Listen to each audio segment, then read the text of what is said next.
Alright, welcome to today's vlog. Now, I've had a lot of you guys say you wanted me to do more videos, kind of this style, just casual, everyday kind of stuff. So today we're just going to be running and getting some batteries because I have a lot of cameras that need some new batteries. And the gun season here just ended for us in Wisconsin, and I didn't hunt because none of my target deer were showing up on camera, but one of them just showed up on camera. So for that, we're going to get new batteries in. I'm glad one of them made it, and I'm pretty sure the other one did as well because we would have heard about it. That's how big he is. So fingers crossed, maybe we can get him late season or something like that. But yeah, so we're gonna do that today. And then also I have some hides yet in the garage that need breaking yet and stuff like that. So come along with me. We're just gonna do a little day in the life of what I do. Alright, so just got back in from getting the batteries. I got 3 packs of 24, so hopefully that'll be enough. I think we have about at least 5 cameras to change, and that's between 2 properties. So hopefully, I didn't really think about the math. I just grabbed 3 and hoped it was good. So yeah, we're going to, I think I might go home and grab my dogs just to take them with, just to let them run around a bit, because honestly, I don't really think the deer care that much. But yeah, so we will go either home, get the dogs, and go to the properties, or just go straight to the properties. So we'll see what we do. Alright, so I just got to the first spot, and man, it's cold out. I'm not a winter person at all. So yeah, get all this stuff, got a knife to open up those batteries with, and then yeah, hopefully we don't get stuck. I put her in 4 right away, so should be good. Alright, so I have this pack that just has batteries in it and all that kind of stuff, so should be good there. Yeah, it's gonna be a lot of walking. I'm gonna grab one camera that's kind of on this main trail, kind of over here, and I'm actually gonna move it down near the creek bottom here where we had pictures of one of our big ones last year. So if he made it, hopefully he comes back in over here. But yeah.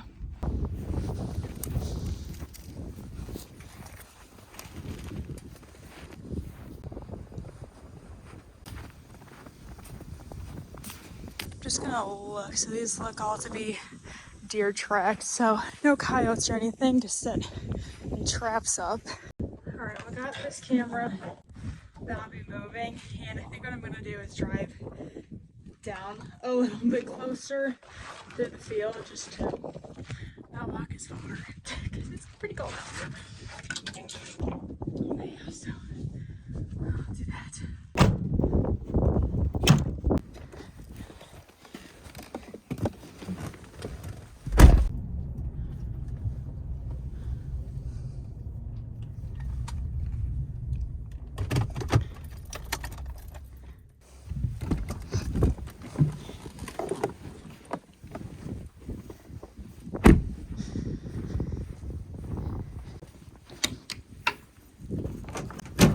Bang. Just gonna put it right in this pocket. It is not warm.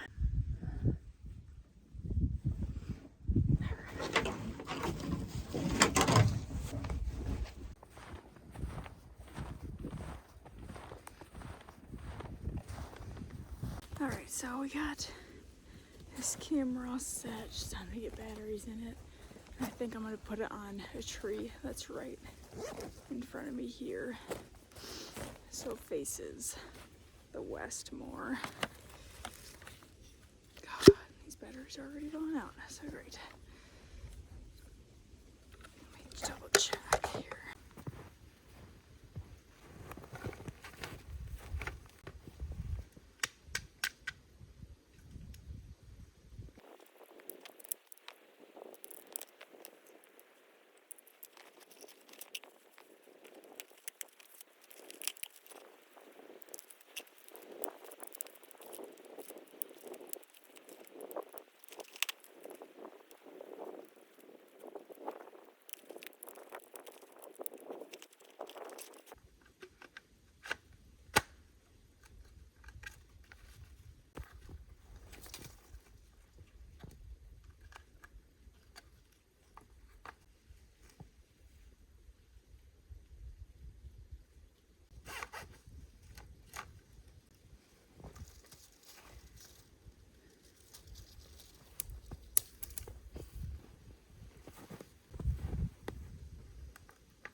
All right, so that camera is now done at this spot, and we're going to walk up this hill here and then go to the next property, which has a bunch of spots to change batteries on.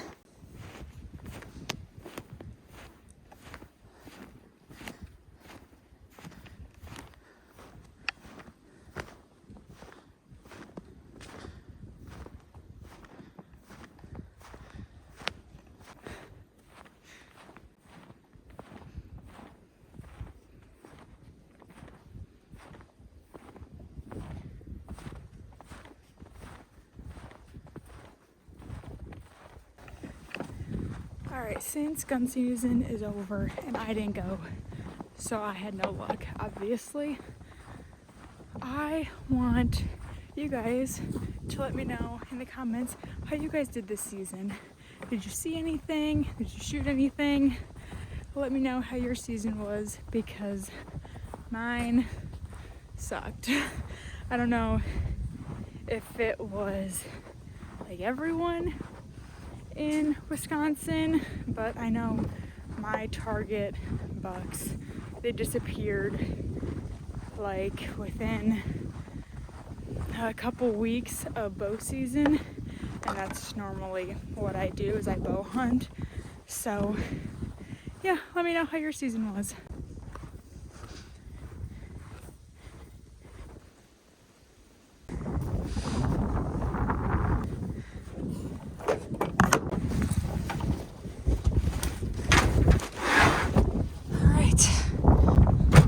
Off to the next spot.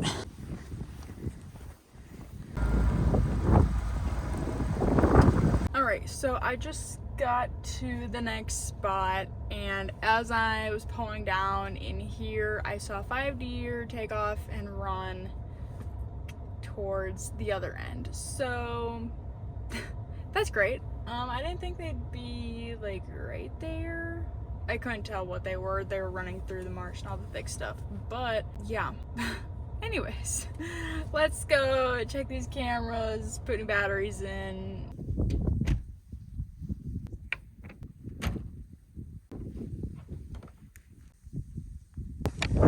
I didn't think the snow was this deep. Oh my gosh, it's like up to my shins. Well, this is crazy. It's like basically up to my knees at this point. Oh my gosh. Oh my lord. I didn't think we got this much snow, but apparently we did. Oh my lord. This is our tripod stand. For obvious reasons, it's called that. And this is where I just saw those 5 deer kind of run out of, back behind this stuff. And this is all a food plot. And then got a scrape here. And our target buck actually was right here the other night, so he's back.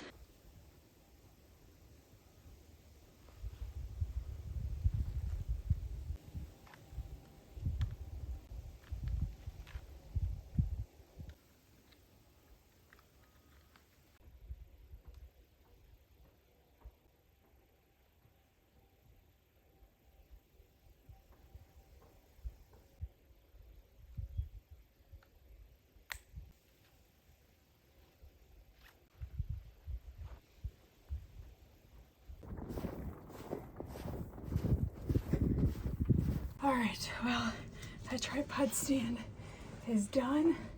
Hopefully we get more pictures of that target buck that I've been going after. Hopefully he comes back, but now we're gonna go through this field some more and go to the new box blind that we had made for this season. So hopefully I don't get stuck. Because if I'm gonna get stuck, it's gonna be over here, and that would suck. So fingers crossed we don't get stuck. Dude, this is how deep the snow is. So, I mean, it's not terrible, but it could still get stuck.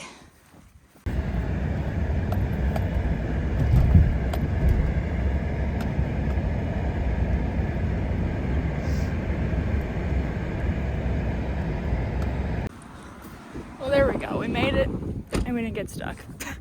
I was honestly kind of surprised. But, alright. I'm glad I don't really have to walk all this stuff out too far. So yeah, I'm actually just gonna grab, actually I'll just take this and I can put the old batteries in here right away. Yeah, so funny thing with this spot, the one day that I didn't end up sitting because I had a call with some clients of mine, he was standing right here at like 3:30 in the afternoon. So that was great. I just stopped and grabbed another camera that the batteries need fixing, but also there's not really any tracks going to that camera. We didn't really get many pictures of anything on that camera for a while. So I'm actually gonna move it. We have a gut pile here down on this corner, and we've had a lot of tracks of like coyotes and stuff. So I think I'm gonna put it on that actually and see if I'm going to the carcass and stuff like that. Not sure if you're gonna hear me or not, but that's, here we go, camera there, and gut pile there. So hopefully we see something eating off this. All right, so just finished putting all the batteries out in all the spots. Honestly, that didn't take me as long as I thought it was going to. It only took me like 2 hours, so it's not too bad. And the wind is definitely starting to pick up now, so glad we're done. But yeah, now I think what we're gonna do is go home and work on those animal hides. So now we are in the garage in our game cleaning room, and I have been working on tanning all of these hides for a couple weeks now. Now I started with these 2 coyotes and then this fox, and so these were the very first 2 that I've skinned and tanned myself, but I've been breaking them slowly every day. This one is probably the best so far. I mean, it's very nice and soft. And then this one, it's both of these were shot by other people. So this one's got a big hole in the neck here. This tail, half of it's gone. The hair is kind of missing on the back. But this one kind of is not as great, but I didn't let this one dry fully when I put the tan on. This one I did, so now I know for next time. And then I did get another coyote from a friend that shot this during gun season this year, and then a fox that I got as well that I've been working on. And then I also got this deer from that buck, and then the cape from that one right there as well.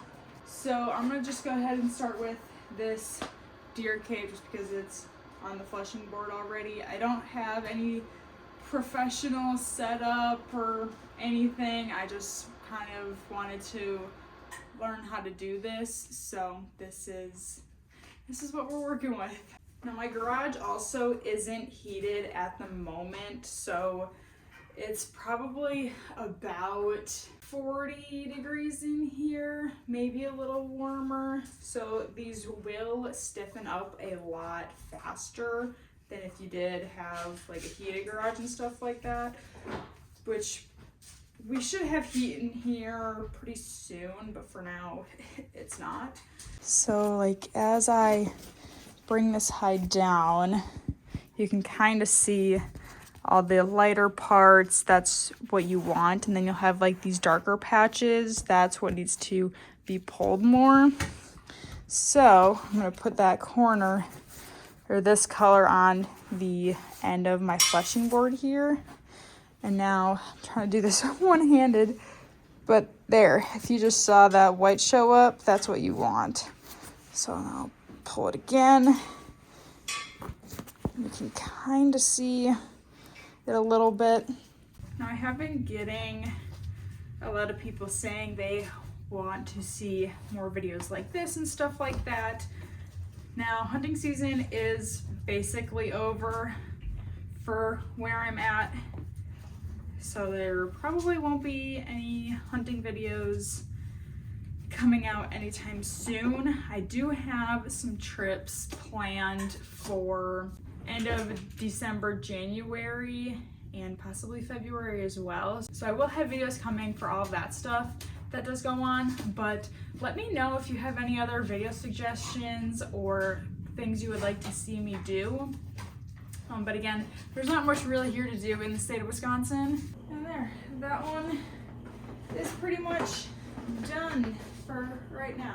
I'm gonna do this coyote. This one is tubed, so I like to kind of put it on the flushing board and just start pulling it apart, kind of.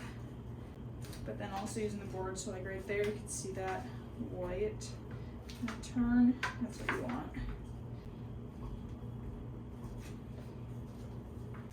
And now when you get to the belly side of, especially like coyotes, foxes especially, it's gonna be a lot thinner in the skin there, so when you pull, you're not going to want to put a ton of pressure when you're pulling it, otherwise it will break. Especially on a fox, their hide is super thin, so any like skinning you do, pulling, you're going to want to be extra careful because like I said, their hide is really, really thin. And when I get to the fox, I'll show you exactly how thin. But for the rest of them, you can pretty much pull as hard as you need to. And now I did keep the feet on all of these just because I wanted to practice doing the feet and everything. And I went all the way up into the paw pads. So still have all the toes, all the nails, everything. All right, so we're done pulling this coyote. Now since it's sat like this for a day, I like to kind of alternate it. So now that I'm done breaking this one for the day, or for now I should say, I'm gonna grab the inside of it and I can feel the front feet here. And now once you've pulled it all the way through, you're just gonna kind of want to reform the face. I also left the cartilage in the ears as well because I like how the ears are going to stand up, just to kind of show where the ears were and stuff like that. So once you're done pulling it out from itself, again, you're just going to kind of want to restructure the face so it dries like that. I also end up just having the bottom lip on there. Normally I'll just kind of tuck it in like that so you can't really see it. And then I like to hang it up. We just have these nails kind of running along there. So I'll hang it up and I'll kind of just flatten it out a little bit more. And then I have this little kind of pet brush, and then I'll go back over it and just kind of brush everything out just to make sure that there's no like burrs in it, and just so the hair will want to naturally kind of fall flat. Now again, I did all the tanning and everything, the flushing, skinning, tanning, pickling. I did everything, so sure there's going to be a couple hairs that come out, but I mean, I could pull on this and I'm not going to get a chunk of hair coming out. So I know I did something right with that.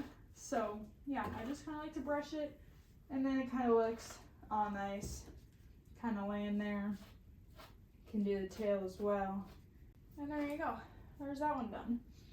Now we'll move on to the fox. I don't know if this is just all foxes. It probably is. Now I did tan everything, pull this, and it still had the like fox smell to it, and it kind of still does because I didn't wash the head of it.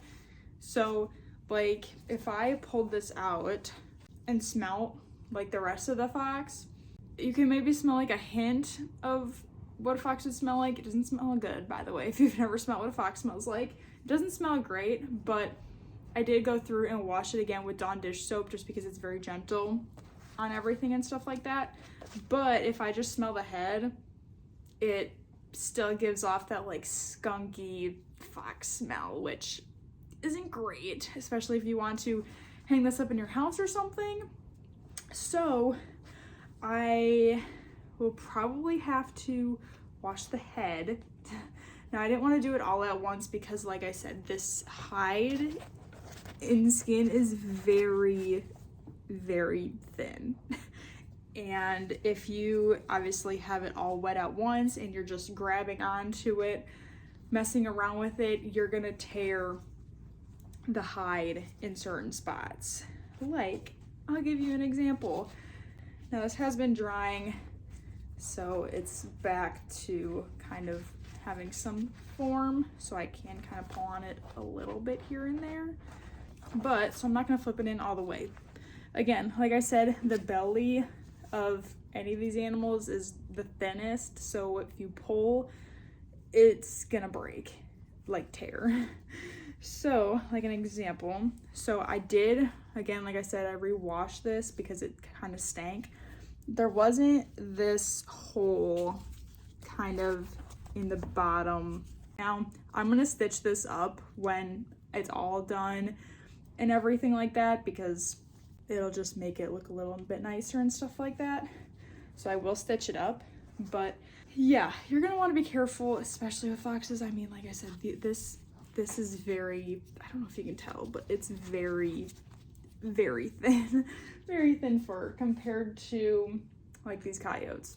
And now when I'm breaking these hides, this is kind of what I'm talking about. So like, here's an example. Again, this is kind of the belly area, so you're gonna wanna be careful, but you're just kind of like taking your fingers up on the other side and you're kind of just rolling your wrists away. Again, you don't want to like stab your fingers to try to poke through. You're just basically rolling your wrist to try to like pull it apart. So like if you can kind of see how it's brown, as you pull, it'll turn more white. And that's exactly what you want. And again, the belly is going to be very thin, a lot easier to kind of tell, like that right there. See all that white kind of show up. Again, here it's all dark. Gonna roll your wrists and it's gonna open everything up and make it white. There again, saw the little white spot. Again, here, kind of, and there again, all this little white. That's what you want to see, but again, you don't want to go too far. But if you do this every day, it'll slowly open everything up. So you don't have to do it so much. You just want to do like a little bit here and there every day. And by the end, it should be a nice, soft, malleable hide, which this one pretty much already is. As you can tell, it's very loose and kind of like moves throughout. So I really don't need to break it anymore if I didn't want to. All right, so now that I'm done breaking it, like I said, I'm gonna grab it, pull it inside out, or outside in, I guess. And there you go. You got a nice broken, loose kind of fox hide to hang up. But yeah, that's basically breaking these hides.